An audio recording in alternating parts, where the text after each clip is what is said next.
Hello, human collective.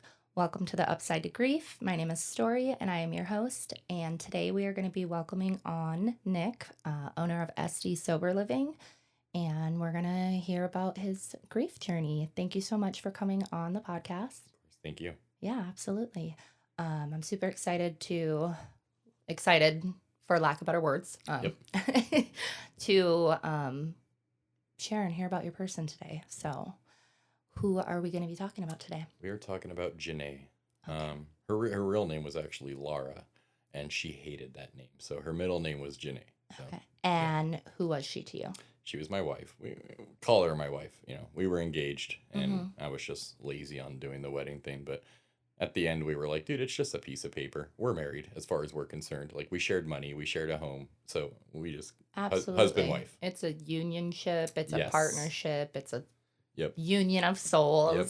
We were like, I don't need a piece of paper to tell me you're my wife. That's how we looked And at it. depending on your views on the government, like, Yeah. you might not even endorse that. Nope. So I'm a bit of a conspiracy theorist. So yeah. I wouldn't go as far as anarchist, but yeah. Not a huge fan of the government. So your wife. Yep. So my wife. Yep. And who was she? Well, probably the single greatest person I've ever known, first of all, right? I didn't really believe in soulmates until we met, and that changed my view on it. So she was born 10/3/85. So I'm born in 90, so she's a little bit older than me, and my history with relationships prior to her was vastly different. Like, I didn't date anybody who was even my age. It was always like, a few years younger, and I am an addict. If that wasn't obvious, right?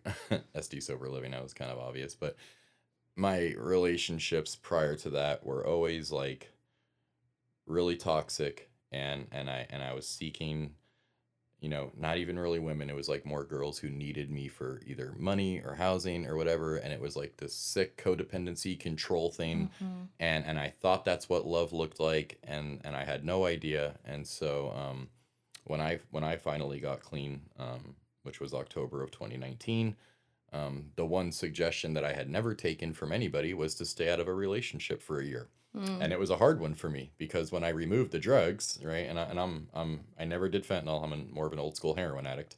But when you remove the drugs from me, it's like now I have this giant void, right? I have this gaping hole, and I need to fill it with something. Yep. And a relationship was like the way to fill it, right? All of a sudden, were like, yep, you can't do that. Nope. They were like, that's a really bad idea. And you're not dating anybody for good reasons. You're dating them for selfish reasons. You're trying to replace what's been taken from you, what you gave up. And I think at the end, I'm a chronic relapser, and I think in the last few relapses, I probably knew that's why I was seeking relationships. But it didn't stop me, right? I hadn't reached that point yet. And so I said, this time I was just so fucking defeated from just constantly in and out of detoxes and rehabs and jail. And I was like, you know what, fuck it. I'm going to do what they tell me to do. And I stayed out of a relationship, and I worked, the 12 steps of NA, and got to know who Nick really was. And I had no idea really who I was. I thought all these qualities that I looked for in women, turned out they weren't what I really was looking for, right? And what I thought was attractive really wasn't. And it was like an immature part of me that I needed to grow up from. And so when that year came, I decided I still wasn't ready for a not just a relationship. I had no intimacy with women at all, right? I had women who were friends, and that's where it ended. And I think it was 19 months I went without being involved with a woman in any way. And then I was like, you know what? I'm ready to start seeing women, but maybe not date them, right? Just, I'm going to like dip my toes, I'll start working my way back into the dating game very slowly. And I think I was really looking to not date another addict. And that was really just at the suggestion of my previous sponsor. He said, I don't think you should be with an addict. You should be with a normal person. And maybe he was right, but the thing with normal people is, at least, it's 2026. If you're not in recovery, you probably drink or smoke weed. You know what I mean? And if you don't, good for you. But that's just really common. And I'm easily influenced, especially when it's my partner. And so if I'm with somebody who drinks or smokes weed, I will probably want to do the same. Well, and then there's that relatability factor. It's a bonding. It's a bonding thing. Because it's like, if you are an addict and then you get together with somebody who's not, it's really hard to try to explain. Yep. It's why impossible. you did the thing. It's It impossible. seems As much completely as that insane to them. person can sit across the room from you and nod and ask questions, there's like this piece missing where you're Yep. like, You they have to don't experience it. understand and Yep. they will never understand. And Nope. like, I don't know. I just feel like It's impossible. it's You can't. impossible. It's just So I like feel like me. the odds are already stacked against you at the 100%. beginning. Yep. And it's like me trying to understand somebody else's grief process. I can't, right? Mm-hmm. It's unique. And even with other addicts, right? I can't even understand, I can to an extent, but I can't even fully understand what somebody else's journey and their addiction was like, Yeah, it's different. right? It's different. And what my low was like might not look like somebody else's low, right? Or their rock bottom. And so I went on a dating app on Hinge. Okay. Or no, Bumble. Sorry, Bumble. Bumble. And because I heard Bumble was a little less promiscuous and maybe people were a little A more little looking less for, aggressive than yeah, Tinder. they were, yeah, right. They were actually looking for relationships instead of just hookups. But if I'm being honest, I was being completely promiscuous, and I probably had like premium memberships to like 5 different dating apps, and I wasn't looking for a relationship. I was totally happy doing what I was doing, and then she came across and like she liked me and I liked her, and I was like, oh, she's cute. She's a redhead, and and so we met, and I'm pretty sure she came over and never left, and that was it, right? And she was my type in every way, and she was working a construction job at the time, and she was living on some dude's couch, and she wasn't involved with him or anything, but she didn't have her own place. She was renting a car to get to and from work every day from like Mission Valley to Poway. It was like a mission, and Oh like, man. yeah, and she was clean. She had about a year clean, and but she just hadn't gotten to where she wanted to get to yet in life, Yeah. right? And so she was kind of struggling. And so of course the part of me was like, oh, she needs saving. Oh, I got a car. Let me, whatever. Mm-hmm. And Because you're like, wait, I know how to do yeah, this. I this is do know familiar. how to do Yeah, this. this part I know how to do real well. Mm-hmm. And I was managing a sober living for this woman, the woman who actually saved my life and gave me a chance when I first got clean. And I worked my way up and became a manager for her sober living, which allowed me to have my own bedroom, right? So I had like a small amount of privacy, and they trusted me so much, the owners, they never came by. And if she listens to this, it's okay. I've confessed this to her. She Okay. knows. Everything's already on the table. It's on the table. Yep. I've been honest about it. And so yeah, I told, and my guys that lived in the house, I was like, you don't say a word about this, hush Oh hush. no. And they were all with it. They loved me. They Yeah. were all cool. And so yeah, she came over and never left. And it was like we just fucking hit it off. And I think probably it was probably about 4 or 5 days, and I was like, I think we should date. I think you should be my girlfriend. And she's like, okay, and she was like, the easiest way to describe her is like she was just like one of my guy friends, just goes with the flow, never, not your typical woman. I need an hour to get ready, right? Or Mm-hmm. like, oh, I don't want to camp in the mountains for a week. How am I gonna like get my makeup or shower? Just didn't give a shit about anything. She's like, let's go. Always, which was like the spontaneity, right? I had Mm-hmm. missed that my whole life, and in fact, she was more spontaneous than I was, right? I was actually like the woman in the relationship. I would pack like a month's worth of clothes for like a 2-day trip, and like I was the worrier, and Mm-hmm. she was just like, fuck it, let's just go. And it was refreshing, right? And I had never experienced being with somebody like that before, and it brought the spontaneity out in me. Yeah, it And brought out a different side of it you. did. A part of me that I Yeah. didn't even know was there, that I ended up falling in love with. And I was like, fuck, man, I've been missing this. And it was like we never tripped on anything or like got stressed out about shit. It was like, we'll figure it out. Mm-hmm. And I just wasn't used to that. And she made me less of a worrier. And I was naturally I was a worrier prior to this. And that she kind of left that imprint on me because I'm still just relaxed now. I'm Now like, you're fuck it. just like, I go with the flow. It is what it is. Life's gonna happen how it's gonna happen. yep. And so she kind of left me with that. Mm-hmm. And I'll be forever grateful for that. And so yeah, we hit it off big time. And I remember one of my best friends, his name is Stan, and we worked at a rehab together. That's how we met. I was the behavioral health tech, and he lived there on site as like a house manager, right? I was like a paid employee. He was more like a volunteer, and he's significantly older than me. I think he's 67 now, Mm-hmm. and we just hit it off as friends. He's a fucking character, and I would confide in him a lot about Janae. All right, I'd go to work, and she'd go to work, and then we'd meet up at home at the end of the day, and I would tell him, man, I met this girl, and I don't know, but this might be the one. And he supported me in everything. And when I told him I was going to propose to her, it was probably about 9 months into her and I's relationship. And he helped me pick out the ring on Mm. K Jewelers, and he's like, that one's nice, she'll, because he's been married twice, so he Mhm. had a little experience, right? And her and our favorite holiday was Halloween, and so the goal was to propose to her on Halloween, and with a pumpkin that I, because I'm a mechanic, so I love cutting shit up and putting it back together. So I dissected the bottom of a pumpkin and hid the ring inside with a note that said, "Will you marry me?" And then like super glued Aw. the bottom of the pumpkin back on, like you couldn't tell. So I was like, "Hey, let's have a pumpkin carving thing," you know? Yeah. Okay, yeah. So I bought all the materials and shit, right? And my time management at least then was fucking horrible.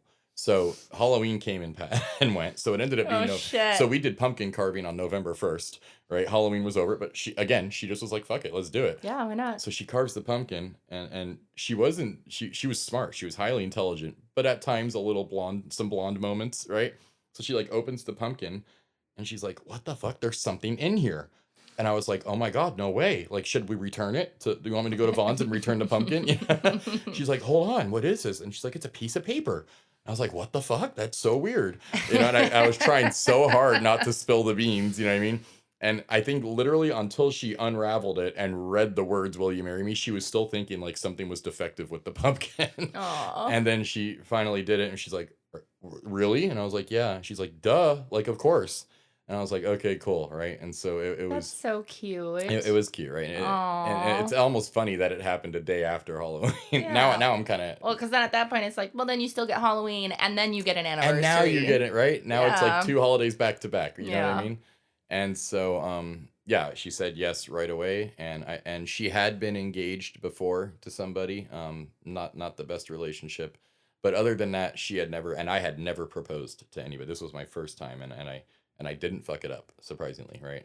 And I thought about like, man, do I take her up to like a mountain and a waterfall? And I was like, dude, she is a simple girl. She does not give a shit about that. Which she didn't. And and I got her a pretty bitchin' ring, and I was actually impressed with myself. But I had been saving money, and I was able to get like a pretty nice ring, and she didn't take that fucking ring off, and she worked construction, and it pissed me the fuck off because she was like she would come home covered in mud, and I'm Yeah, like, you're like, "You're gonna "Dude," fuck that shit yeah, I was up." like, you You're have like like, "Girl, do you know two, how much I bought like, how yes, much I you have cost?" 2 carats of diamonds on your fucking Ugh. hand, and you're wearing it to a construction job. Like, please take it off. And she said, nope, I am not taking it off. And I was like, whatever, you know. And so it really did mean that much to her. And yeah, and I used to trip out because I used to say I never had experienced this before, but it was like the longer we were together, the more I was in love with her. And I Mm. never usually like you get sick of Usually it's the people, you get opposite. sick, you're like, oh, this is not working anymore. I'm getting sick of this person. And it was the complete opposite. The more we were together, the closer we got. And I thought at some point, there's no way I could love her any more than I do. And then a And week something else later, would it would happen. surprise me. And Yeah. and it just grew and grew and grew. And I was like, we used to say, if we were stranded on a fucking island in the middle of nowhere and never spoke to another soul again, we'd be good with it. We were just best fucking friends. We never, I think in 4 years, we probably had one argument. And it wasn't even an Wow. argument. It was like, we used to bicker, all the Yeah, time. yeah, yeah. And we'd call each other stupid names. But it was never an argument. My mom used to think we were fighting. And I'm like, no, this is just us. Yeah. It's like how best friends bicker. You know what I mean? It's Mhm. exactly what it was. It was like we were like a 90-year-old married couple bickering. And you know what I mean? That's how it was. And I think one time we had a disagreement, and it was significant, and we didn't talk to each other for like 4 or 5 hours, right? And at the end of that, we were like, "Oh my God, never again." Yeah, like, I would let's That was not do torture. this Yeah, let's again. not ever do Yeah. like for the whole time. I was like, I've just been obsessing for like 4 hours about it. She's like, me too. I'm like, I'm so sorry. Like that was it. We never fought again, and it was almost like too perfect. And we used to say like, "Fuck, this is concerning. Why is Mhm. this such a healthy relationship?" Yeah. And neither of us had experienced that. I mean, obviously with addiction, we're not, we don't always make the best choices with relationships. Yeah. Usually it's somebody you're getting high with or whatever, Yeah. and we had no experience with healthy relationships ever. And maybe when I was like a teenager, right, like before the hard drugs, maybe I had Yeah. some healthy relationships, but But other not than like that, as an adult. not as an Yeah. adult. And it's different, when you're a Mhm. kid, like, when you're an adult, you have bills and responsibilities, and there's a lot of Mhm. things to argue over. And Yeah. and we never fucking did. And it was wild. And so yeah, she stayed with me when I managed, and then that sober living, kind of unexpectedly, the owner said, it doesn't make sense for me to keep this place anymore, and I'm really sorry, but I'm going to close it. And I had been working a few jobs and saving all of my money, and I'd built up a little nest egg, nothing crazy. And her and I spoke and said, what do we do? Do we try to like get a place, together to rent? And like, this is San Diego, man. The fucking prices are. And it's like, it's going to take all of our money, and the Yep. savings account will get drained in 6 months. And then what? And then we just keep doing. I said, how about we just take everything I've saved and I try to get a house, a sober living. I've been managing for a little while. I have some experience. And she's like, okay, again, just fuck it. Okay.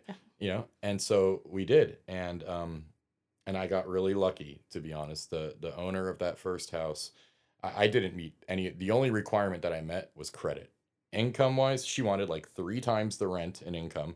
It's like we don't make 20 grand a month or whatever. You know what I mean? Yeah, it's So crazy. it's crazy. It's like 3 times. It's like if the house Who is the five fuck grand, who the like fuck makes that kind you of need money? me to prove to you that I make $15,000 a month to rent this house? Yep, like 180 grand a year. Like what the fuck? Like who the fuck makes that? And so I said, give me a chance. I said, I'll put my income down for my 2 jobs. Janae will go on the lease and she'll put her income from her construction. I even manipulated my mom into putting her social security on there. And Mm-hmm. and she's like, it still didn't come to 3 times, Yeah. not even close, maybe half at best. And I said, give me a month and I will fill this fucking house and I'll show you that I can make 3 times that in income. And she said, okay. She goes, you do that, I'll sign a lease with you. And so she gave me the house and I filled it in like 2 weeks and showed her. And I still have that same house today, and it's obviously even more special to me now because Janae Yeah. helped me pick. We went together and looked at it, and she helped me pick it out and furnish it. And my business was special to me before, but now it's like a constant happy memory of Janae Absolutely. because she helped me build it. And yeah, and then that house became another, and then that became another, and every time she went with me, and we chose the house together, and I included her in everything. And when, even though it was my business, she took pride in it, and she would always tell people, yeah, we own a sober living, or my husband and I started this. And I was like, fuck yeah, own it. Like, I was Mm-hmm. just so happy that she was prideful about it. And yeah, we stayed pretty busy. And then out of nowhere, one day, I'm not even sure how it happened. I think she went for like an HPV screening, right? I don't know if she had a symptom or a cramp or something. I don't even know how it happened. But a doctor was smart enough to decide to do some tests and Mm-hmm. determine that she had cervical cancer. And she would have been 37, 38 at this time. And she knew I wanted a kid. Um, she had a pretty shitty experience with being a mom. Her kid was taken from her at the age of 17, and she lost custody, and the kid went to foster homes and ended up growing up in really great homes. But that was her like first and only experience Yeah. with being a parent. So she had a bad taste in her Yeah. mouth, right? But she was so selfless. She's like, I know you want to be a parent. She goes, so I'll do it for you. I would be okay not having a kid, but I know it's a big thing for you, and so I'll do it for you. And that's just how she was. And but then when they said cervical cancer and they explained the treatment, they said, you guys can hold off on treatment, try to have a kid, um, but this can jump to other areas and it was already stage 3B, I think, which is pretty high. It's still curable, at that stage. And I think as soon as it gets to like, it's either 3C or 4A, it becomes we were literally one stage away from Really it. Not, close. yeah, Yeah. we were like, and so it seemed like, quite a gamble. And I said, we can't bank on having a kid and risk your life. That would No. be insane to do. Yeah. Let's just do the treatment and we will address the kid issue down the road, right? Yep. Maybe a surrogate, whatever. And so we did, and with chemo and radiation over a few months, they were able to kill it, and they got rid of it. And she didn't lose her hair through this process, thank God. Beautiful long red hair, like all the way down to like the top of her butt, really long hair. And so we're like, okay, that took the kid topic off the table, and that really sucked. And like we talked about, it's a grief of its own. It really is, because it Yep. was something that, we were already so close, and I can only imagine how much closer a kid would have brought us. Yeah.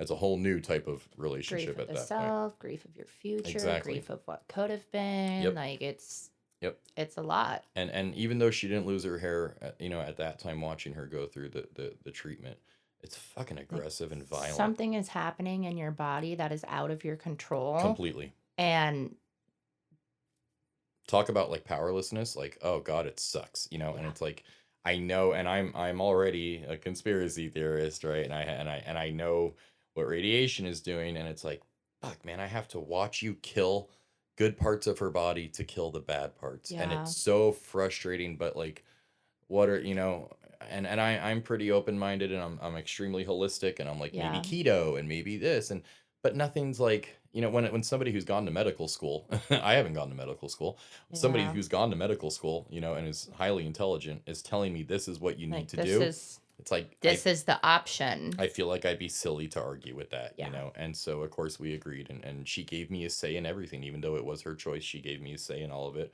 which I really valued. So they did get rid of it, and she, like I said, just really nonchalant. So we'd go to appointments, and they would just tell her shit, and she'd be like, okay, and I like, no, no, no, hold on, I gotta ask some fucking questions here, And she goes, oh, sorry, this is my husband. He's the question asker. That's how she would introduce me, because she never did. And so I would show up with like a notepad of all Yeah. the things I had questions on, right? Excuse me. And I would ask questions. I said, okay, so when are you going to do a scan, right? To check to make sure you killed it.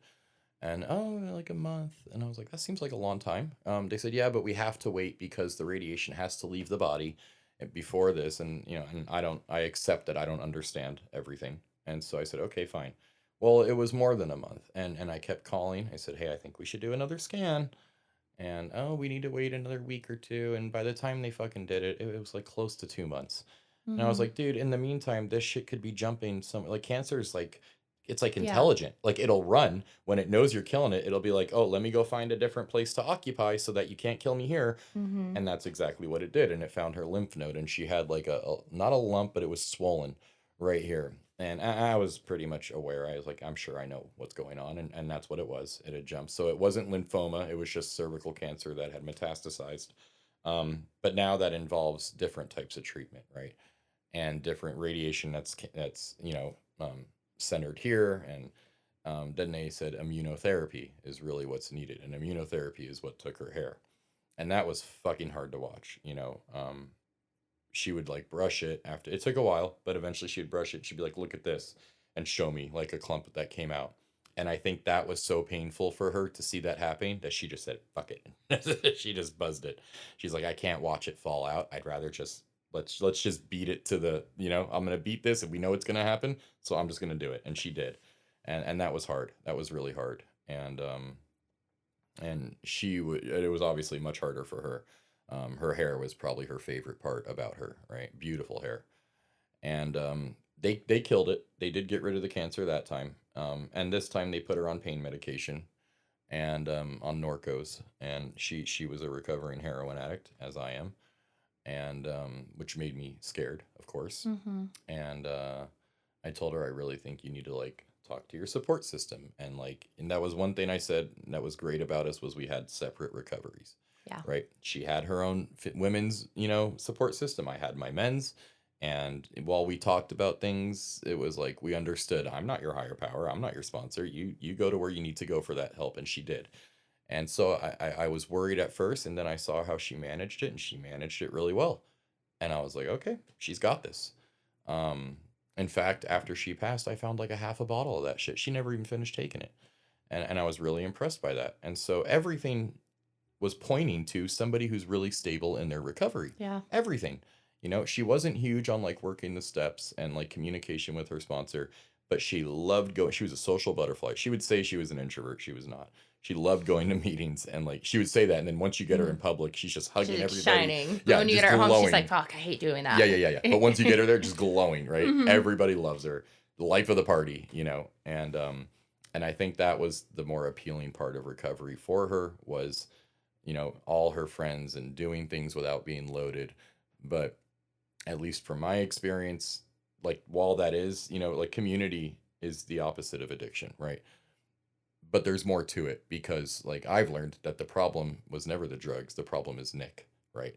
And the same goes for her, right? The problem is me, right? The drugs were what I thought was a solution Yep. to me. Yep. And until you've done that work on yourself, it's always like kind of in the background, just Yeah. waiting for that weak moment to creep up on you and get you. Hmm. And but I learned that the more I pressured her, hey, work your steps, or hey, call your sponsor, or let's, you know, which it would do the same thing to me. It pushed her away because we're rebels. Nobody wants to be told you need Yeah. to or you should do. Nobody likes being told that.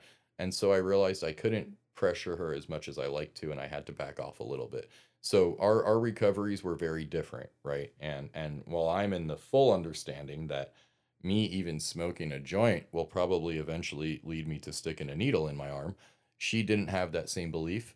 Mm-hmm. And she thought maybe one day, right, like when we're old and retired, like we could smoke a joint or drink a beer. And I used to say, I don't think so, and I don't think that's the case for you either. She was Her addiction progressed slowly, but towards the end, she was in downtown San Diego and in a place called the Bottoms with needles in her and smoking off foil and fentanyl. And like, that's not what normal people do. We've talked about that. Normal Yeah. people don't smoke drugs off aluminum foil. Normal people don't do No, that. that's not No. common, right? And No. so I used to point that out to her. I said, I'm pretty sure you're an addict. That's not something that a normal person would do. And she agreed, right? But I think she just held on to this hope that Yeah. one day she could. And that was concerning. But again, everything pointed to somebody who's really stable in their recovery. She never said, I want to use or I want to get higher. There was no red flags of any sort. And so it was quite a shock when the day came. And so when the day came, let's see, it was July 19th of 2025. And I was at one of my sober livings that has a pool. And this Do fucking, you remember that morning before yeah, at the house? I sure do, actually. Yeah, I got up and she was going to school. She had enrolled in school for CNC machining. Okay. She wanted to be a machinist. Like she was like a dude, you know what I mean? Like total Yeah, tomboy, yeah. right? That's the kind of work she liked. And she wanted to be a machinist. And so we found her a school in Lakeside and she enrolled in it. And she was doing Monday through Friday. And she fucking loved it. Saturdays and Sundays, she chilled, took naps, watched TV. She was Yeah. still feeling kind of shitty from coming off the chemo. Yeah. And at this time, she had also come off the Norco. She was about 2 weeks, detoxed herself, everything, right? Yeah. And so, whatever. She slept during the day on the weekends, and I let her do whatever she wanted, And so I said, "Hey, I'm gonna go work on the pool, the pump for the pool at one of my houses." She goes, "Okay." And I was over there for quite a long time. This I've always said this house is fucking cursed. It just causes so many problems. Mm. If it's not like a piece of flooring that's come up in the house, then it's the pump for the pool. And I've basically taught myself how to be like a full contractor. I've had to fix so much shit, right? And that's how I am. I like to fix things myself. And so I'm over there and I kissed her goodbye. I said, I'll check in with you later and then we'll figure out what we want to get for dinner and blah, blah, blah. And everything was normal, right? No red flags. She was just tired and wanting to watch her shows on TV, and that was Yeah. it. And I went over there, and I kid you not, like the filter for this pool would always give me some kind of a little problem, but nothing ever broke. And this thing was like 15, 20 years old. Now, it was resilient, right? This was like a tough filter, and it was just stubborn, and it would have problems, right? And so I'm over there and I'm cleaning. All I had to do really was take it apart and clean it out, right? Mhm. And you add this powder shit to it that's what filters all the shit from the water. So I'm hosing it off, right? And I go to put it back together and like one thing broke, the clamp broke. Then like the entire plastic manifold cracked in half. And it was like one fucking I'm not even kidding you, for years nothing broke, and in 1 hour like four things broke on it. It was like some divine intervention. And I hate to say that, but that's like, it's almost unexplainable how all these things could have broken at one time.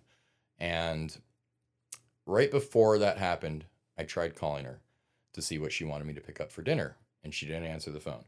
And then, which is common if she was sleeping, right? So I texted her. Usually within 10 minutes, she responded, and she didn't. So I was blowing her up, right? So finally, I called my mom, who lives with us. Right? We made the decision to let my mom move in with us. And I said, "Hey, Janae's not answering the phone. I think she fell asleep. Can you wake her up and ask her to check her phone?" She goes, "Okay. Oh, well, the bathroom door is closed, so she must be in the bathroom." And I said, "Okay, fine." In my head, like another 5 minutes, Yeah. right? I'll check back in. Well, then that was when everything started breaking. So what should have been like 5 minutes, I got heavily distracted, and it was like 45 minutes went by. At least 30, probably closer to 45. And then when I finally just said, fuck it, this thing's not going to work, and I gave up on it, I looked at my phone and she still hadn't responded. And now I'm like, this is fucking weird. Of course, nothing crossed my mind. Like what Yeah, actually. your brain didn't go No, there. You I'm were like, just like, what the fuck? is her phone on silent? Like, yeah, Yeah. exactly. And so I hit up my mom again, and I was like, Mom, Janae still hasn't responded to me. Can you please again go check on her? And she said, Oh, the bathroom door's still closed. And my mom is in recovery, but her addiction was like doctor shopping and pills, not homelessness and needles. She doesn't come from the world of where we do drugs in bathrooms, right? So that Mm-hmm. it didn't even click in her mind that this is bizarre. And she said, The bathroom door's still closed. I said, Mom, what the fuck? It's been like 45 minutes. Something's not right. Open the fucking bathroom door. And when she opened it, she just froze. And I was like, Mom, say something. And she said, She's on the floor. And at this time, I think she was sitting on the toilet and she was slumped over and her head was like resting on the little trash can in the bathroom. And I said, What the fuck, is she breathing? And she said, I think so. And at this time, we believe she was. And this is where it gets kind of shitty, right? This is like the what ifs we were talking about. Like, what if 30 seconds sooner had I gotten there? Shit like that. Here it comes. So I said, Is she cold? She said, No, she's warm. I said, Are her lips blue? She said, No. I said, Okay, so she's unconscious. She's fucking. And so in my mind, I'm like, She got this injection. She had chronic migraines. I'm like, She got a new medication yesterday for migraines. Maybe there's like some adverse side effect and like she lost consciousness or something. Everything at once. It's crazy when people say like you see your life flash before your eyes. Like a gazillion possibilities must have went through my head in the blink of a fucking eye as to what could be happening. Mm-hmm.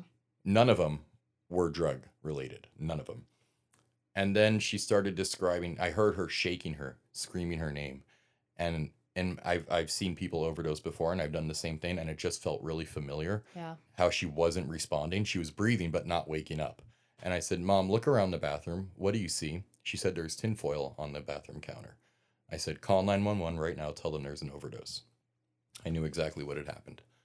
And I obviously dropped what I was fucking doing and raced over there, probably 5 minutes away. And I probably got there in two. I ran through every fucking red light, went like 100 miles an hour, blew through like a major intersection, like miracle, right? And the first sheriff, when I turned on my street, he was hot right on my trail, right behind me. And I always have Narcan in my truck. And sadly, with fentanyl, I don't have a lot of faith in Narcan anymore. I've seen people get Narcan like 6, 7 times to come back. Yep. And you can't just back to back Narcan. There No, needs to be a you little, have to wait. you have to wait like a minute or two before each dose. And so if you're out of oxygen, 7 Narcans at like a minute or two spaced apart, you can't be without oxygen for fucking 10 to 14 minutes. No. You know what I mean? So I've lost a lot of faith in it. And so, but I mean, obviously, I'm going to try anything I fucking can. And I had Narcan in the house, but my mom has no idea how to use that shit, right? And I had never trained her on it because whoever would have thought Yeah. that and I've never, by the way, I've never even had an overdose in any of my sober livings. Who the fuck would have thought the first one would have been in my own personal house, Yeah. right? Never in a million years could I have predicted this. And so I raced in, and the cop raced in, and she was in my bathroom, and we got her on the floor, and it was like the second we got her on the floor, I watched her lips go blue, and I was like, fuck, you know. And Narcander, he's like, grab mine. I grabbed his. He Narcander, and luckily the sheriffs in Santee know me from having to come out to my sober livings, and they're pretty Yeah. cool. Janae was a convicted felon. I am miraculously am not, so I'm allowed to own guns. And I had like a fuck ton of guns all over my room.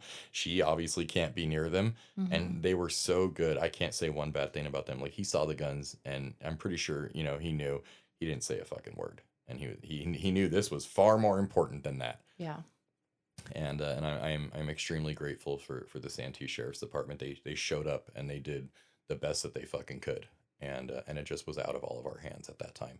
She, here's the shittiest thing, right? I finally got her to answer her phone. I left this part out. I finally got her to answer her phone. And this was before I called my mom.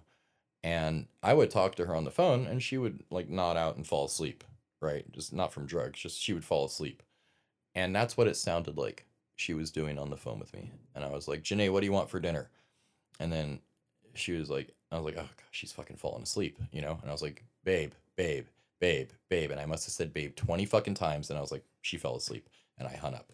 And I realized later that was her dying. She probably had just taken the hit and she was on the phone with me and she was nodding out. And in a way, I guess the last thing she heard was me saying babe. You know what I mean? And I probably even said, all right, I love you, and hung up. And I guess thank God for that, right? Um, but the sound of her doing that and the sound of her falling asleep were identical. There was no way, like I said, Yeah. there was nothing that pointed to like this could ever have happened. And when I got there, we did all the Narcaning, nothing happened. They dragged her out or carried her out to the living room because it was my room's kind of tight, small, and the paramedics showed up at this point and they were working on her. And I was in the kitchen, pretty distraught, right? And I was crying, and my mom was like, "It's gonna be okay," and I was like, "Yeah, but every fucking second that goes by and there's not a heartbeat, right? I'm not a doctor, but I know enough, and it's like the chances are just getting shittier and Yeah. shittier and shittier, Yep. And the sheriff was staying with me. He didn't want me to go out there and watch, right? And they brought out that and I hope this doesn't like trigger anybody who's listening, because if you've seen it, it's traumatic. They brought out the chest compression machine, and it's like a fucking plunger, and it goes over you, and it's so powerful, right, that like your whole body moves, and it makes this fucking, I can still hear the fucking sound in my head, right? And I was watching that, and it was fucking disturbing because it was so obvious that she was lifeless, and like her body was like, it was like a dead fish, just no tension in any of her muscles, and it was fucking hard to watch. And but like we talked about earlier, I'm an optimistic person, and I will hold on to the smallest sliver of hope. And Mm-hmm. nobody has said to me, "Sorry, we can't get her back." So I'm thinking they're gonna get her back. They've got some Narcan or some shit that I don't have that will revive her. Super Narcan. Super duper Narcan. You know Yeah. what I mean? That's what Yeah. I'm thinking. Like they've got Mm-hmm. adrenaline, or they're gonna something. Yeah. And I'm used to Hollywood movies where there's a flat line, and it's like beep, and then they shock them, and it's like boop, and it comes back, and that's Yeah. not true. It's not how it I works. learned, yeah, I found that out the hard way. You know, Shocking somebody only gets their heart back into the rhythm it needs to be in. There needs to be some kind of a irregular rhythm, and I didn't know that, and so in my head too, I was thinking, why the fuck aren't they Narcaning her? Well, when you're flatlined and you're not breathing, Narcan's completely useless, and I didn't know that either. So I'm sitting there like holding Narcan, like, here, you guys want another one? Do another one. And they're like, no, no, no, it's okay. And I'm like, are they trying to kill her? Like, you know what I mean? I didn't understand. But I understood enough to realize that I probably don't know everything. And these are medical professionals, and they probably Yeah. know what they're doing. And they were working their asses off. And they did things I didn't even know you could do. And at some point he busted out a power drill and drilled a hole through her fucking shin. Yeah, and I looked at the sheriff. I'm like, "What are they doing to her?" I was like pissed. He's like, "This is like a last resort. When there's no heartbeat, they can force fluids, and I think it's through bone marrow, and they drill a hole like a DeWalt drill through the shin, and they can force fluids through the bone marrow because your veins, there's no blood pressure, so your veins are obviously not there, Yeah. and that's the only way they can get fluids through to her. They even did that. I mean, they really fucking tried, and it Yeah. was about it felt like an hour. It was Yeah. probably about 10 minutes, but it felt like an hour. And they finally just said, all right, we need to like work on her and try to get her to the hospital. But again, nobody has told me it's over. Yeah. So I'm thinking by the time I get to the hospital, they're gonna be like, we got her back, it's okay. And I'm gonna be like, why the fuck did you do that? But it's okay. We'll cross this bridge together if you need to go to a detox or whatever. And those were the things that were going through my head. Of course, in the back of my head, I was thinking, I really hope I don't get there and they fucking tell me, the worst possible thing. But in my mind, it was like, there's just no way something that horrible could ever fucking happen, right? Our life was just starting to get like really good. And, like, it was great to begin with, but it was really starting to get good. She's in school. She found a passion. We're done with the chemo and radiation. She got off the fucking pain pills. Like life is taking off. Like we were starting to plan probably like a really small, shitty wedding somewhere, but But nonetheless. right? Because I was like, let's ball out and do some sick wedding. She's like, I don't go. We'll go to the courthouse and fucking, she didn't care. She wasn't bougie like that. And but we were starting to plan that finally, right? We had been engaged for like 2.5 years, and I just procrastinated on the wedding. And we, like I said, we just considered ourselves married. And but things were starting to happen, and it was like, why the fuck would this happen now, right? Yeah. And I, from personal experience, I can tell you that my relapses, when I used to relapse, usually happened as things were getting better for me. I was Mm-hmm. never the guy who's like, my life is so shitty, I'm gonna get high. It was like, I put things back together and I'm doing good. You're So like, now I got it. I got it, Yeah. right? And now I can use drugs with a roof over my head and money in my bank account. And of course, that's not how it fucking goes. But so I understand, right, why sometimes the shittiest things happen when things are starting to go good, at least for addicts. Yeah. It makes total sense to me. And when I got to the hospital, Grossmont, not my favorite hospital. They're usually not very friendly, and they didn't even, I don't even think they made me get a visitor's pass. Nothing. I told them who I was there to see, and they're like, oh, yes, right this way. No waiting room, no nothing. And that, it was suspicious. But Yeah. again, nobody has told me it's over. So I'm thinking they're going to bring me back there and tell me she's okay, or at least didn't die. And when I was walking back, I asked the nurse, I said, okay, can you take me to her? And she said, oh, I'm not sure what bed she's in. So I'm just going to put you guys in this room. And I was like, that's fucking weird. Why would you not know what bed she's in? There's not that many in the ER, like in the triage, you know what I mean? There's not that many. Why wouldn't you know? But again, nobody has told me that it's a wrap. And so when I went in that room, it was just that room that like you see on TV, right? And there was tissue boxes everywhere. And I was like, fuck, this is not the room I want to be in. No. But again, I'm holding on to whatever sliver of hope I have, right? And I think my mom already knew. She was just in utter shock. Like she has never experienced what addiction can really, the ugliest part of addiction. Yeah. She's never seen that, right? And yeah, I sat in that room for quite a while. I mean, it felt like fucking hours. I'm sure it wasn't. And then um, my sponsor and my best friend, I notified them what had happened, and I just said she overdosed, and he said, "Where are you?" And I said, "I'm at Grossmont," and I said, "Don't come. I don't want you to be here." And 10 minutes later, there he was, along with Stan. They showed up anyways, and which I'm grateful for now because my mom wouldn't have been able to stop me from making a poor choice, Yeah. but they definitely could have. And I think it crossed my mind, of course, but knowing they were there, kind of like fuck. Now I can't go buy liquor at the liquor store. Yeah. They'll witness it, and Yeah. I'm only gonna do it if I can keep it a secret, kind of thing. And now I can't, so I'm extremely grateful, and that's because he was my previous sponsor, but he'll have 40 years clean in May.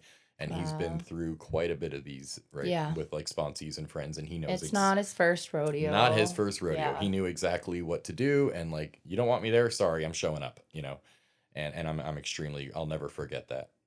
And when the doctors walked in, they didn't even have to fucking say it. Um, it was by far the worst feeling I've ever felt in my life, right? And I thought I had felt some pretty shitty feelings, and I watched my grandma get taken off life support, and I've held somebody in my arms when they died from an overdose, and I've been through some tough shit, right? And animals. I'm a big Mm-hmm. animal lover, and I've had to put down cats and dogs, and That shit sucks. that's in a way it's almost worse than a human in a way because there's like an innocence with them, like Yeah. they don't know it's happening, and you have to like Yeah. lie to them, and it's almost worse. And I really thought I had experienced the most painful things that life could throw at you, and I wasn't even remotely prepared, right? And yeah, I remember thinking to myself, like, holy shit, how am I still producing tears? I was crying so hard that I was so dehydrated. I don't think I peed for like 2 days. Like I had lost so much fluid from crying for so long and so hard that it was like I couldn't breathe. And it was like they let me sit in that room. They were great, but I probably sat in that room for 2 hours just sobbing nonstop before I could finally get up and go see her. And fuck, man, it was you know, we spoke about this, in the past, and it's if there was a way to go, this is probably the way to go, right? She, as far as she remembers, she took a hit and nodded out and fell asleep and woke up in a different dimension or something. Yep. No pain, no fear, right? I don't think anybody should ever have to die in fear. I think that's a horrible way to go, Yeah. and I know that's not everybody has that luxury, right? I hate to call it that, but I'm grateful that at least she wasn't in pain, Yeah. or scared or anything. And she looked totally peaceful when I finally was able to go see her. And yeah, they took her plugs out of her ears and gave me her jewelry, and of course she had her engagement ring on still. And when she had nodded out, she had hit somewhere on the side of her head and like kind of busted it open a little bit, which to me was like an indication of how completely not aware she was. Like that Yeah. didn't even wake her up. Yep. You know what I mean? And Yeah. so it kind of further enhanced that she literally felt There was nothing. no fear. There was no No. fear, no Yeah. pain, no, she was unaware. And obviously I wish it didn't happen, but if it had to happen some way, I'd rather know that she went peacefully, and she did. And it's like walking away from her, even though, and I'm really spiritual, and I fully accept that at that point it's just her body, right? Her soul is somewhere else. Mm-hmm. But it's like that's the last little bit of them you can hold on to, and like trying to walk away from the body, fuck, like the hardest thing. And Stan and my sponsor both went in there with me, and it was and even they were crying, and it was the hardest thing to walk away from. Luck, I really am lucky that I have the beliefs I have, and I have an extremely positive view on afterlife. um I don't think I would have made it through this, right, had I not. um I don't, until I die, I can't say for sure what's out there, Yeah. right? But I like listening to things like, I watch a lot of stuff on a program called Gaia. I'm really big on that program, and they have a lot of people who have had near death experiences and talk Mm-hmm. about what they experienced. And not one person has been like, it was shitty. Everybody said, I did not want to come back to Yeah. Earth. Like I was begging, please let me stay Yeah. here. And like, you don't feel the feeling of like you realize you left people behind, but you don't feel the misery or like missing them or the sadness. They said all you can feel is just like blissful happiness, and it's almost like there's no such thing as a bad feeling. And so I just kept thinking that, and I was like, man, she's wherever the fuck she is. Like, I know she misses me, but she's probably incapable of feeling any bad feelings. And I hold on to that thought, right? I have to. I have to believe that. And going home was fucking horrible. That drive home was fuck, right? Knowing I was going back to that house without her. Did And you actually drive yourself? I did. My mom That's my crazy. mom was like, "You want me to drive?" And I was like, "No, I'm a control freak."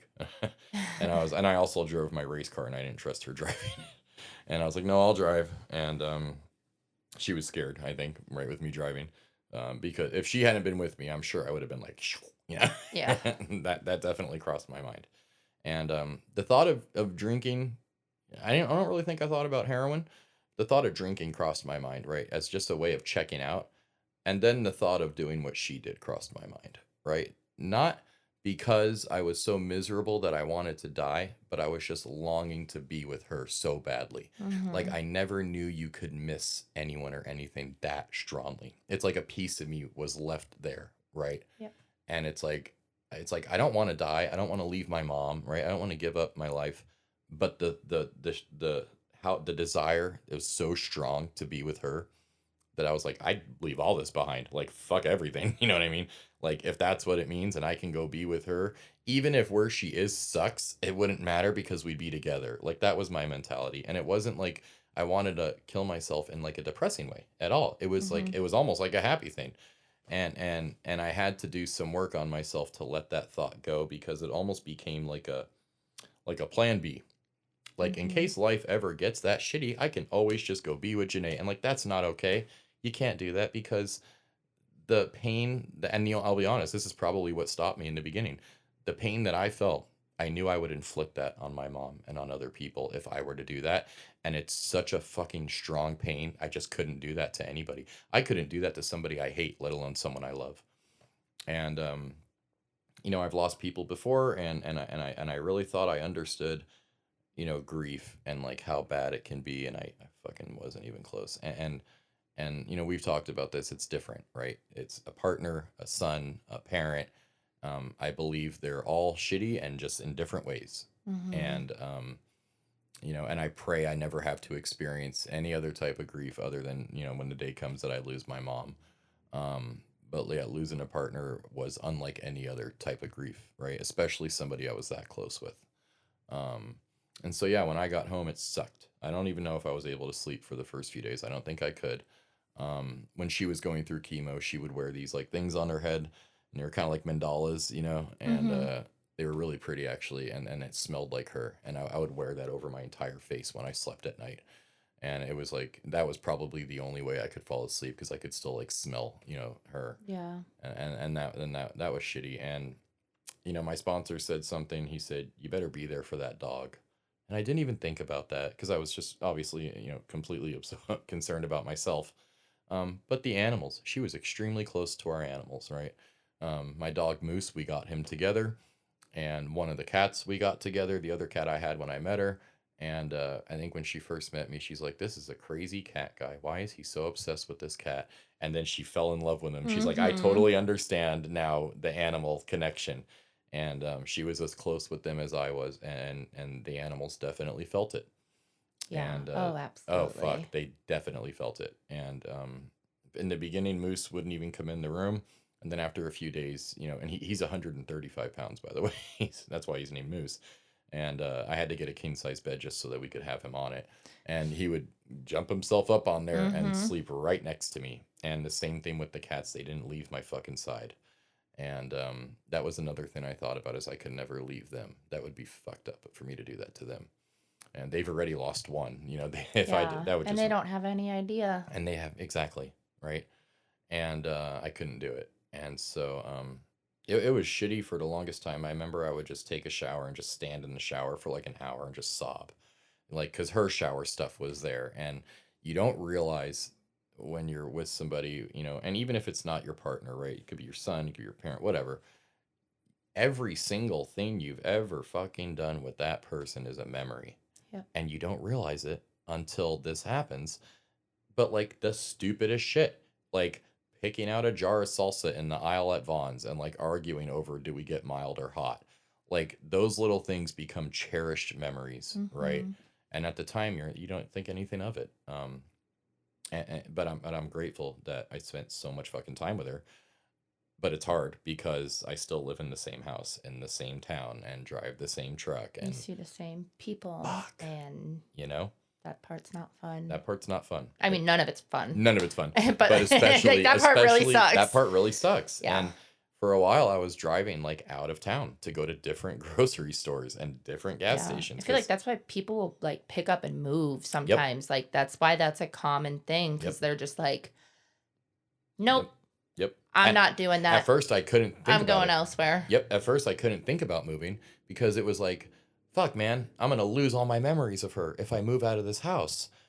But over time that has changed, right? And like through the process of closure, right, which I'm probably not even close to yet. Um, but through, getting closer to that, you start seeing things differently, and you realize that the memories are not really physical or material. They're all in your mind. And Mm-hmm. whether I'm there or not, I'll always have those memories. But at some point, it's almost like, am I just, basking in self-loathing? And maybe I do need to move, because if I feel like if I don't, I'll just be stuck in this fucking cycle forever. And yeah, her clothes stayed in the closet until probably 2 months ago. I couldn't even touch them. Shoes, everything. She like doing little beading stuff and all her little Yeah. projects. Couldn't touch them. And then I finally realized I need to at least start, right? And so I've gotten it out of the closet into the other family room. That's about as far as I've gotten it. But progress, And that's okay. and that's okay, right? However long it takes. And Yep. somebody was like, "Do you want me to call like AmVets or one of those people, the thrift stores, to come pick it up and donate it?" I said, "Don't you You're fucking like, dare! no, I will fucking kill you! Like, don't I you can do dare!" it when Yeah, I'm fucking ready. exactly. And if that's 10 years from now, it's 10 years from now. You don't live in this house. You don't have to look at it. Exactly, right? It's my shit, Yep. right? It's mine. And I'll move it when I feel like I'm gonna move it. Yep. And so I think what I'll probably do is, I will donate it, because I know that's what she would want. She would Yeah. want to know it went to something good. And so when that time comes, it comes. And what's crazy is I move naturally through things really fast. Mhm. Relationships, grief, at least I thought. And recovery, right? I was Surprise. like, yes, surprise. I was like, I move through things so quickly that like I'll be good, Give me a month or two and I'll be fine. And like a couple months came and I was like, I'm good. And then at like month 3, and I'm like, holy shit, it feels like day 1 all over Yeah. again. And it is, it ebbs and flows. And I didn't understand that. And people ask me if I'm angry with her. I'm not. If this had been, even if it had been like suicide, I still wouldn't be angry, because I understand addiction and mental health so well that I Mhm. realize that your mentality at the time of doing these things is not, oh man, I'm gonna do this and just fuck everybody that it hurts. That is Yeah. not what you think. you're thinking this isn't going to hurt anyone. Yeah. You're not thinking that way. It wasn't like No. she did anything Or, I selfishly. mean, even too, when it comes to things like suicide and stuff like that, too, like, Yep. you have to respect a person's choice. 100%. If they were at a point in their life where it was that fucking unmanageable, 100%. like, Yep. even if it sucks, like, there's so much in that. At least And they're not you would suffering. want somebody to respect where My you choice. were at in 100%. your choice. You know Yep. what I mean? So I think that I agree. that's a big piece of Yep. it. I've never felt anger once. And Hmm. if anything, I understand it because I've done the same thing so many fucking times and I Yeah. just didn't die. That's the Hmm. only difference, you know? Yeah, I don't think I've ever felt anger directly at Ken. Yeah, I've right. felt angry at the world, Angry at what happened and angry at this, the situation, yes, but but at not at him. no. Exactly. Yep. 100% Yeah. relatable. Yep. I'm pissed off that it fucking happened. I'm Hmm. pissed off that fentanyl even exists. I'm pissed, right? I'm pissed off that nobody gets the chance to like I believe you should be allowed to make mistakes and learn from them, Hmm. including relapsing. You should Yeah. be allowed to I fucked up. I got high. I got to go to rehab or I go to jail, whatever. Yeah. You shouldn't just fucking take a hit and die. That is just unfair. Yeah. And for that I am pissed. Yes. But it's not directed at her. Yeah. Right? And at the end of the day, she made this choice, right? I can't really blame anybody and I don't even really blame her, but she made the choice. It wasn't like anyone put it in her hands or like manipulated her to do it. She made that choice, Hmm. and I understand. I feel bad, honestly, for her. I have empathy Yeah. because she was in a place where the desire to get high was it outweighed, right, the desire to not get high. Yep. And I know that feeling, and it fucking sucks. Yep. And I've been there, and you've been there, and Ken has obviously been there, and it's a shitty fucking feeling. And I have picked up and used, I put a needle in me crying, and when I didn't want to, because it was like I was on autopilot. And it Hmm. was like, I don't want to get high, but I don't know how not to get high. Yep. And I remember I did it one time sobbing as I fucking did it.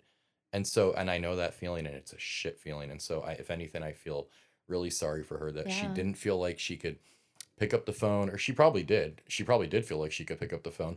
But here's the thing, like when you really want to do it, why are you going to pick up the phone and call somebody to be talked out of it? And I understand that too. They're like, why didn't she call anybody? I said, because I would have stopped her. She knew I would have stopped her. Yeah. So like, why would you know what I mean? And so it goes there's another flip side to that, That, like, when you're going to do it, you're going to do it. Exactly. Yeah. And so I understand her, and I understood her better than I think anybody's ever understood her, and we were the same person in many ways, and that's probably part of it. And if I would have done it, I know she wouldn't have any anger towards me. She would Yeah. understand. And so yeah, living in that house was really fucking hard, and I coped with it in ways that probably weren't the healthiest. And you still live in the same house, And correct? I still live in Yeah. the same house. And you're coming up on a year soon here, but you Couple are months. still in your year one. Still in this is still fresh, right? Yeah. And I'm so used to like anything in life, really, even really close friends. I move through things so quickly. And this has taught me what what grief is, right? I had no Yeah. idea. And I realize it will never go away, right? Mhm. It'll never ever entirely go away. The way I deal with it will change, right? And it may become softer and it may change and all that. But it's not like one day it'll just be like, oh, I'm good. I don't, no.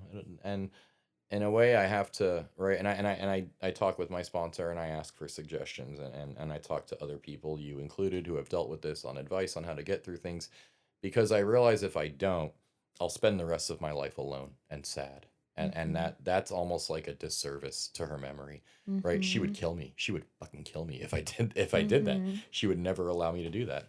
And and I can't, right? And so, I've kind of made it my mission to I have my moments, right? I don't grieve in front of others very often. I'll have my moments when I'm alone, and I talk to her out loud, and I thank her, for the best years of my life, and remind her how much I love her and all that. And sometimes I cry and whatever, but throughout the day I go about my day. And one thing that has changed since this happened is I'm more of an activist, right, with overdoses now. And I was before, right, like with my friend Luis with Fuck Fentanyl, Mhm. and I have another friend who's up in LA, and he runs a similar organization, and I'm tight with a guy in Vegas who runs a suicide prevention thing called Tomorrow Needs You. And I was always involved, but now knowing how horribly this affects those Yeah. closest to you, Now That's it's like like, way more heavy. woo, now Yeah. it's like personal, right? So like if one of my house managers calls me and he's like, hey, this guy just popped positive for fentanyl, I'm fucking there. Like I'm there. We're Yeah. having a one-on-one. I'm giving you fentanyl test kits in case you do decide to go out and get high. You can hopefully not OD.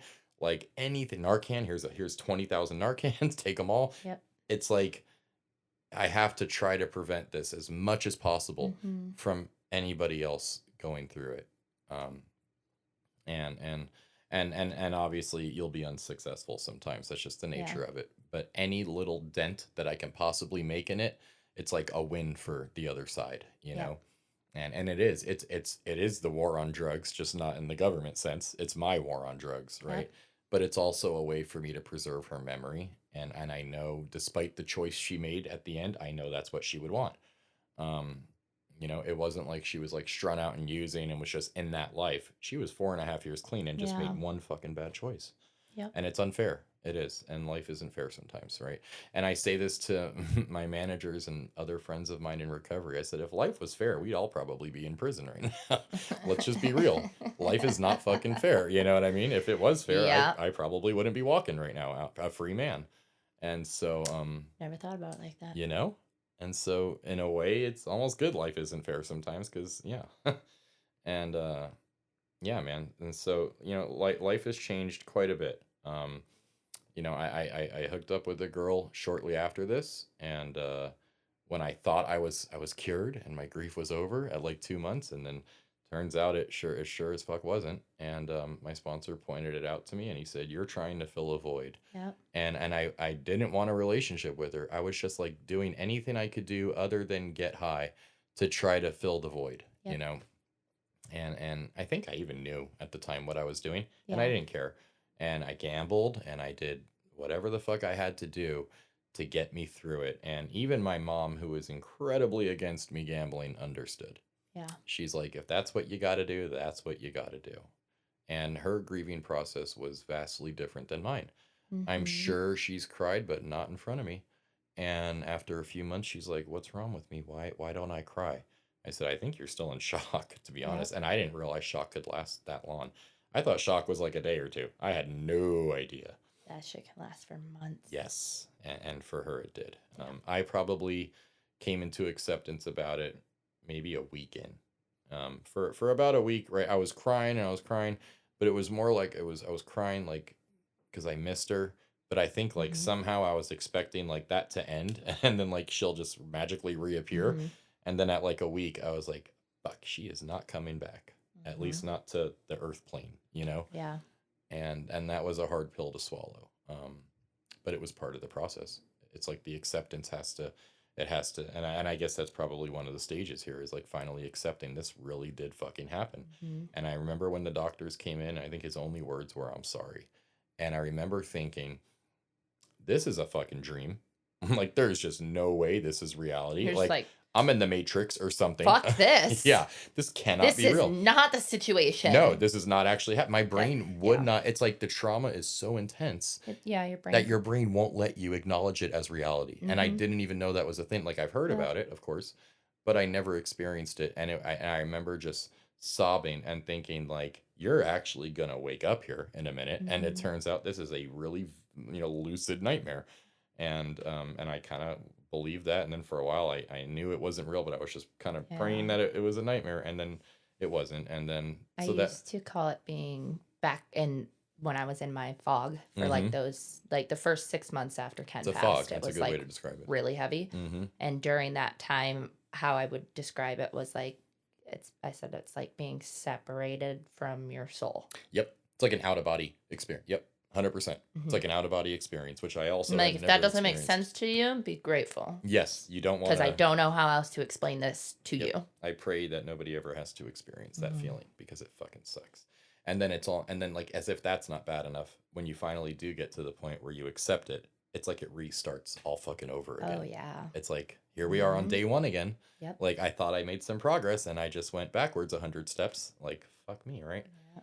And That's what a why trip. we don't compare. Right? Because we got to remember not to compare. Not only do we not compare our grief journeys with others, but we also can't compare like what your year 2 looks like to your first month Mhm. to year 5, Yep. like, which is really difficult because it's yourself. And I You know have a what I problem mean? with that. I compare myself to Yeah. all kinds of things. Yeah. And I'm And like, so yeah, it's easy to get stuck in that. But how come this person is grieving this way and I'm not grieving that way? And I did that, right? And for a mhm. while I was really self-critical. And if I experienced, I shouldn't say if I demonstrated any type of happiness, I immediately felt guilty. Oh God, Like yeah. I don't have a Yep. right to smile, Yep. right? And then I'm like, fuck, man, is that person looking at me like, what a piece of shit this guy is? He's smiling after his wife died.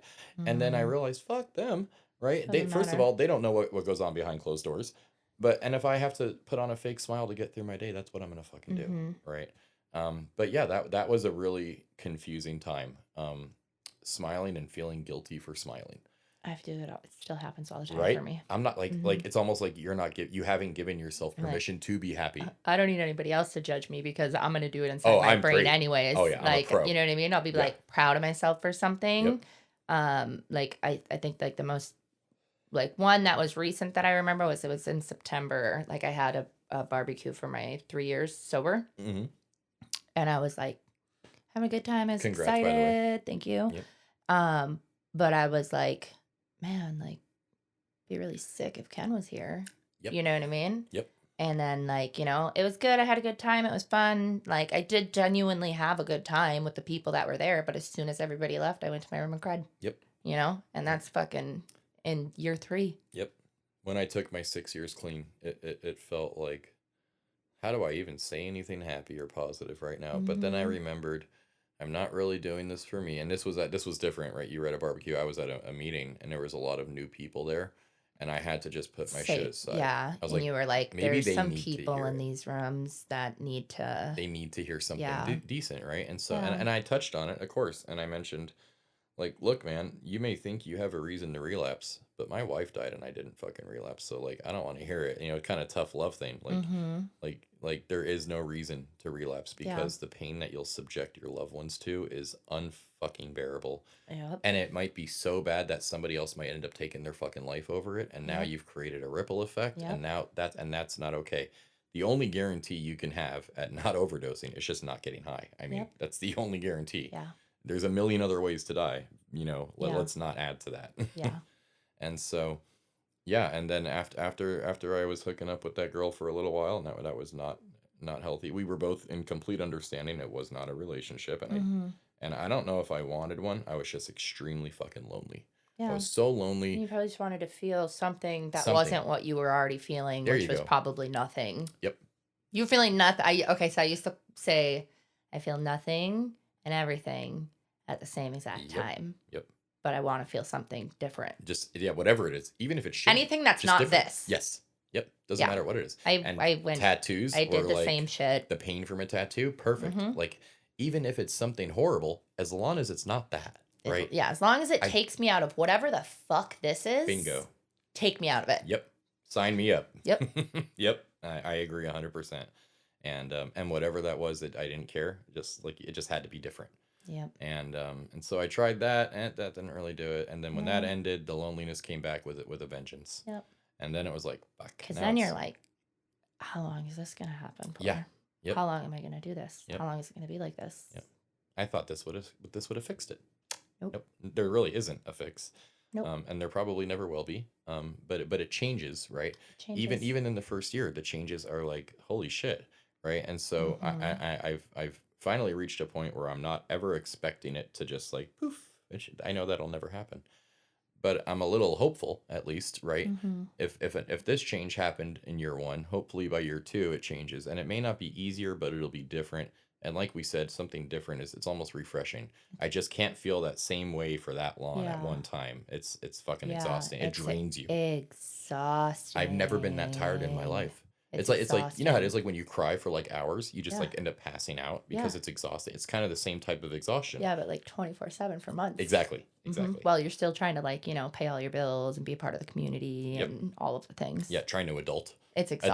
Adulting's really fucking hard when you're going through this. Yeah. I almost wish I could just like go back to being a teenager with no responsibilities. Mhm. And then I thought about, man, when I was a teenager, I wanted to be an adult so bad. And I was like, holy fuck, I had it good. Yeah, No I know bills. all the silly, like, memes and stuff. Yeah, yeah, yeah, yeah. I always chuckle a little bit because I'm like, it's so fucking true. It is, Yeah. right? No, and then like, yeah, when I meet younger people and they want to grow up, so like there's a member of NA. You're just like, sit down. Yes, he's 14. He's Oh, 6 months Lord. clean, and he acts like he's old already. Yeah. And I'm like, man, please just do yourself a favor and enjoy these years. Like you You're don't like, have. go to Six Flags, bud. Yeah, go ride some roller coasters, right? Go whatever, do shit with your friends, ride bikes, just enjoy the no adulting time of your life, Yeah. because my grandma used to say it perfectly. You're young so little and old so long. Isn't that the truest shit ever? Yeah. Like you've got maybe, 16 to 18 years, and then after that you're a fucking adult for the rest of your damn life. Yeah. You're young so little and old so long. It's almost unfair. Wow. Yeah, she was like philosophical. Old ladies always spit Yeah. some fire, Yeah. like They're philosophical freaking, shit, they got yeah, wisdom. I love it, Yeah. and just the wisdom, Yeah. and so yeah, and then after that, I was like, maybe I'll go back on a dating app again, trying to fill a void, right? And I get into a relationship, right? And I'm like, I'm not going to compare anyone to Janae because there is no other Janae. There's one fucking Janae. But that's easier said than done, Yeah. right? Like, I'm sure you compare other people to Ken, Mm-hmm. right? And it's fucking impossible not to. And thank God for the recovery, right? And I almost feel bad for anybody who isn't, because the amount of work we do on ourselves and like the self inventory, Mm-hmm. like thank God for that, because my sponsor pointed it out to me and he said, "Do you realize it was wrong for you to get into that was selfish of you to get into a relationship, because you now strung somebody else along Yeah. and made them think that you're emotionally available, and you're And you're fucking not. not It's a at lot. all. Yeah. Like that was wrong of you." And I had to make amends and apologize to her and say, "I Yeah. am really fucking sorry." And in my defense, it wasn't intentional, right? I was No. right. It's like autopilot. I was Yep. trying to feel something different, and I think I thought that I was ready for like a relationship, but you don't realize, and I can't imagine this will ever go away either. But I can't imagine ever being with somebody and not, when they do something, not immediately thinking, well, Janae would never have done that. Or Janae would have said something different. Or Janae would say yes to this when you're saying no. And I hope that goes away one day, right? And I guess only time will tell. Mm-hmm. But that's why it's selfish to try to get into the relationship, Yeah. because I'm nowhere near a place where I can not compare. Unless I found somebody who is so similar to her, it's like I'll never not be doing that, and Yeah. that's a tough thing right there, because it's like I'm searching, especially for people in recovery. I can't drink and I can't smoke weed, right? I can't do the typical things that would take me out of self. So I'm just searching for like different things to feel different without being overly self-destructive Yeah. or being destructive in somebody else's life, because Yep. that last thing I want to do is ruin somebody else's Mm-hmm. emotions, right? And that's like a it's like I'm juggling, and it's just really hard to find what will work without being too destructive to me or somebody else. Mm-hmm. And so, in a short period of time, I've learned quite a few lessons, obviously, right? um, I've learned quite a few lessons, and both on how I'm treating myself and how I'm treating other people. And in the beginning, it was like, and this, I think this is acceptable, but it's kind of like fuck anybody else, right? It ain't about Mm-hmm. you. This is Yep. about me. And if I'm treating you poorly, suck it up, because I lost my wife and you didn't. So, and I think that's okay. I think we're allowed to be selfish in the beginning. Mm-hmm. I fully believe that. Um, but as time goes on, I have to take some accountability, right, and realize that the way I am might affect other people. And so if I'm not able to do something without it hurting somebody else, I just need to not do Not it. do it. Period. Right? Yeah. That's the only alternative here. And I've learned it's okay to just be shitty. It happens. Right? Yeah. Sometimes you just have to say, "Fuck, man, there isn't anything I can do right now to not feel this way, so I'm just gonna fucking embrace it, and I'm just gonna cry, and I'm just gonna feel shitty." Yeah. And sometimes you have to do that too. And yeah, it is a fucking trip. And I think, really, like I said, I think the only thing that's really getting me through it is just my belief that one day I'll see her again. And Yeah. and it's never goodbye. It's see you Yeah. later. Even if it's 70 fucking years. It's Yeah. I will see. It's just we took a really long break, I guess. Yeah. And so I'll ask you kind of as like our closing Yeah. question. And there's no wrong answer to Okay. this question. Okay. Do you believe that there is an upside to your grief? 100% I do. Yep. Okay. And I also think that it will eventually help other people, right? It has to. There has to be something good that comes from this. I can't let something that horrible happen without there being Without some something upside, coming right? from it. Yeah. You know, whether it stops somebody else from overdosing or somebody listens to this and they're like, fuck, I'm going to try looking at it that way. That And it way. gets them through it. And you know, whatever it is, I do believe that there is 100% an upside to this. Yeah. Yep. Perfect. Well, thank you so much for coming on. No, thank you. It was wonderful to hear your story and get to know Janae a little bit more. And next week, Nick is going to be joining us to do a segment. He has chosen questionable grief decisions. I'm great at those. Yeah. So be sure to tune back in next week for that one. Some good stuff on there. And yeah, we'll see you next week. Bye. Peace.